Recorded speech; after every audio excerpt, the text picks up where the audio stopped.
আগামী 12ই ফেব্রুয়ারি যেই নির্বাচন হওয়ার সম্ভাবনা রয়েছে, সেই নির্বাচনে তো আর আওয়ামী লীগ নেই, আওয়ামী লীগ তো নিষিদ্ধ অবস্থায় আছে। তারপরেও সেই নির্বাচনে সবচেয়ে বড় ফ্যাক্টর হয়ে দাঁড়িয়েছে আওয়ামী লীগ। ভোটের মাঠে প্রতিদ্বন্দ্বিতায় না থেকেও জয় পরাজয়ের নির্ধারক হয়ে উঠেছে আওয়ামী লীগ। এমন মন্তব্য যখন দেশের মধ্যে কেউ কেউ আমাদের মধ্য থেকে করছেন, সেটি এখন দেশের গণ্ডি ছাড়িয়ে আন্তর্জাতিকভাবে আলোচনায় উঠে আসছে। গবেষণাধর্মী আন্তর্জাতিক গণমাধ্যম দ্য ডিপ্লোম্যাট তেমনই একটি প্রতিবেদন প্রকাশ করেছে। আমি দ্য ডিপ্লোম্যাটের অংশবিশেষ আপনাদের সাথে একটু শেয়ার করি, এবং নিঃসন্দেহে তাদের হিসেব একেবারে খারাপ নয়, কোথাও কোথাও আমাদের দ্বিমত থাকতে পারে। দ্য ডিপ্লোম্যাট বলছে যে ভোটের আর মাত্র 1 মাসেরও কম সময় বাকি রয়েছে। এর মধ্যে নানান জরিপ পরিচালিত হচ্ছে বিএনপি এবং জামায়াতে ইসলামীর মধ্যে। সেসব জরিপের কোনোটিতে বিএনপি ব্যাপক ব্যবধানে এগিয়ে রয়েছে, আবার কোনো জরিপ হাড্ডাহাড্ডি লড়াইয়ের পূর্বাভাস দিচ্ছে। ডিপ্লোম্যাট বলছে যে আসন্ন নির্বাচন মূলত 2 শক্তির লড়াই। তারা হলো মধ্য ডানপন্থী বিএনপি নেতৃত্বাধীন জোট বনাম অতি ডানপন্থী জামাত নেতৃত্বাধীন ইসলামপন্থী জোট। এবং বিএনপি আর জামাতে ইসলামী একসময় মিত্র থাকলেও তারা পরবর্তীতে এসে তুমুল বৈরী সম্পর্কের মধ্যে নিমজ্জিত হয়েছে, এমনটাই বলা হচ্ছে।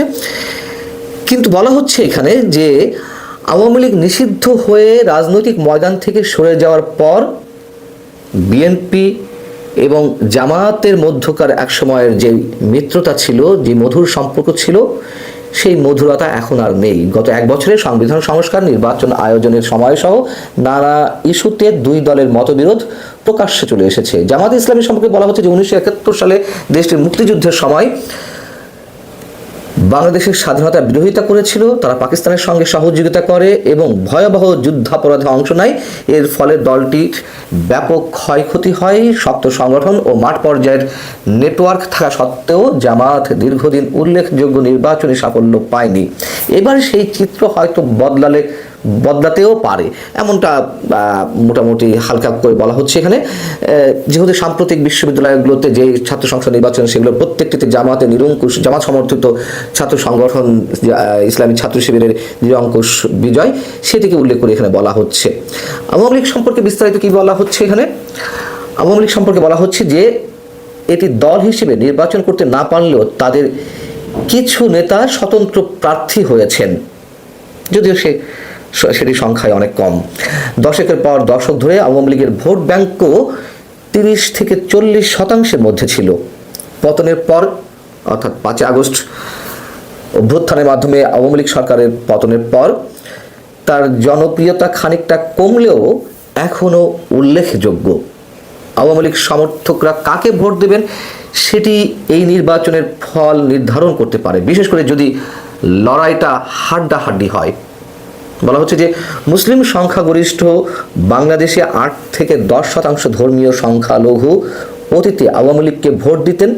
বিএনপি ও জামাত 2 দলই এখন এই ভোটারদের টানতে চাইছে, এবং নেতৃত্ব পর্যায়ে 2 দলই আওয়ামী লীগ সমর্থকদের আকর্ষণ করতে নিজেদের ভাবমূর্তি পাল্টানোর চেষ্টা করছে। এটা আমরা সবাই জানি। জামাত তো ঘোষণা দিয়েছে যে আওয়ামী লীগের যদি কেউ, মানে জামাতের কোনো নেতা এরকম বক্তব্য দিয়েছেন যে আওয়ামী লীগের কেউ যদি জামাতে জয়েন করে তবে তাদের সব ধরনের দায়িত্ব জামাতে ইসলামীর।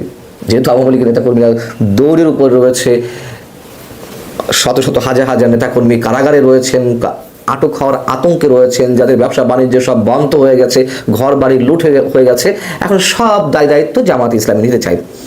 আর জামাত এবং এনসিপি সম্পর্কে যদি বলা হচ্ছে, ডিসেম্বরের শেষ দিকে তারা জামাত ইসলামী জাতীয় নাগরিক পার্টি এনসিপি ও লিবারেল ডেমোক্রেটিক পার্টিকে জোটে টেনেছে। কি কারণে?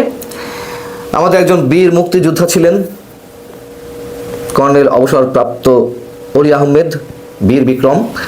তার নেতৃত্বাধীন এলডিপিকে যুক্ত করে জামাত ইসলামী মুক্তিযুদ্ধকালীন কলঙ্ক মোছার চেষ্টা করছে। আর ছাত্র আন্দোলন থেকে উঠে আসা এনসিপির ধর্মনিরপেক্ষ অংশ ভেঙে যাওয়ায় তরুণ ভোটারদের টানার আশা অনিশ্চিত হয়ে পড়েছে। যেহেতু এনসিপির যে কিছুটা হলেও ভাবমূর্তি ছিল, তাদের যে কর্মকাণ্ড নানান বিষয়ে বিতর্কিত কার্যকলাপ, সেখান থেকে তো মানুষ বিমুখ হয়েছে। মানুষ মনে করছে যে তাদের সঙ্গে প্রতারণা করা হয়েছে। মানুষের ক্ষোভ, বঞ্চনা, এগুলোকে পুঁজি করে, আবেগকে পুঁজি করে যেভাবে 5 আগস্টের আগে রাজপথে নামানো হয়েছিল, যেই আশার বাণী দেওয়া হয়েছিল সাধারণ মানুষের সামনে, সব কিছু তো উল্টে পাল্টে দিল এই এনসিপি নেতৃত্বে থাকা ছাত্র নেতারা। তো সেটি এখানে বলা হচ্ছে যে সবশেষ পর্যায়ে হলো এনসিপি যখন জামাত ইসলামীতে যোগ দিল, তাদের আসল চরিত্রে বেরিয়ে এলো, তাদের ধর্মনিরপেক্ষতা নিয়ে প্রশ্নের মুখে পড়লো, তখন এই সব স্বপ্ন ভঙ্গ হওয়ার কারণে তরুণ ভোটারদেরও নিশ্চয়ই আর জামাতে ইসলামী আকর্ষণ করতে পারছে না। এখন কথা হচ্ছে যে আওয়ামী লীগ কাকে বেছে নেবে, আদৌ কাউকে বেছে নেবে কিনা। এখানে বলা হচ্ছে যে আওয়ামী লীগ সমর্থক ও সংখ্যালঘুরা বিএনপি বা জামাত কাকে বেছে নেবেন তা নির্ভর করবে তারা অতীত ভুলতে পারবেন কিনা। মানে এই 17-18 মাসে যে পরিমাণ অত্যাচার নির্যাতন তাদের উপরে হয়েছে, সেই বিষয়টি এখানে বলা হচ্ছে, সেটির উপরে নির্ভর করছে। জামাত এখন নিজেকে সংখ্যালঘু বা নারী বিরোধী নয় বলে দাবি করলেও প্রার্থী তালিকায় মাত্র একজন হিন্দু আছেন, তাও তো মাশাআল্লাহ অনেক। জামাত ইসলামী হিন্দু ব্যক্তিকে নমিনেশন দিয়েছে, কিন্তু কোনো নারী প্রার্থী নেই। বিএনপির ক্ষেত্রেও একই প্রশ্ন। তারেক রহমান আজ মধ্যপন্থী কথা বললেও অতীতে জামাতের সঙ্গে জোট বাঁধার বিষয়টি আলোচনায় আসছে। বিএনপির তালিকায় মাত্র 2 জন হিন্দু প্রার্থী রয়েছেন। অতএব খুব স্বাভাবিক কথা যে এই দেশ সবার, মুসলিম, হিন্দু, বৌদ্ধ, খ্রিস্টান সবার, তাহলে কেন অন্য ধর্মের মানুষেরা এত বেশি অবহেলিত প্রার্থী তালিকা অনুযায়ী? দ্য ডিপ্লোম্যাট যেটি বলছে যে আওয়ামী লীগ সমর্থকরা ভাববেন ভবিষ্যতের জন্য কোন দল তুলনামূলকভাবে ভালো বিকল্প। বিএনপির নতুন দৃষ্টি যেটি মানুষের সামনে প্রকাশ পাচ্ছে হয়তো তাদের কাছে তুলনামূলকভাবে গ্রহণযোগ্য মনে হতে পারে, কিন্তু তারা কি দশকের পুরনো বৈরিতা ভুলে যেতে পারবেন? আমরা রাজনীতির মাঠে আওয়ামী লীগ এবং বিএনপি চির প্রতিদ্বন্দ্বী, এটি আমরা সবাই জানি, সেটি এখানে উল্লেখ করা হয়েছে। এবং দীর্ঘদিন ধরে বিএনপি ও আওয়ামী লীগ একে অন্যের সরকারকে অচল করেছে, রাজপথে রক্তক্ষয়ী সংঘাত করেছে। আজ সেই আওয়ামী লীগ সমর্থকরাই বিএনপির নির্বাচনী ভাগ্য বদলে দিতে পারেন। ভোটের দিনে তারা কি দলটিকে জয়ের সীমানা পার করিয়ে দেবেন? এটি হচ্ছে ডিপ্লোম্যাটের বিশ্লেষণ। কিন্তু আমরা তো জানি যে এর মধ্যে আওয়ামী লীগের হাইকমান্ড শেখ হাসিনা ভারতে বসে আওয়ামী লীগের ভোটার, কর্মী, সমর্থক সবার উদ্দেশ্যে তিনি বলেছেন যে নির্বাচন বয়কট করতে হবে।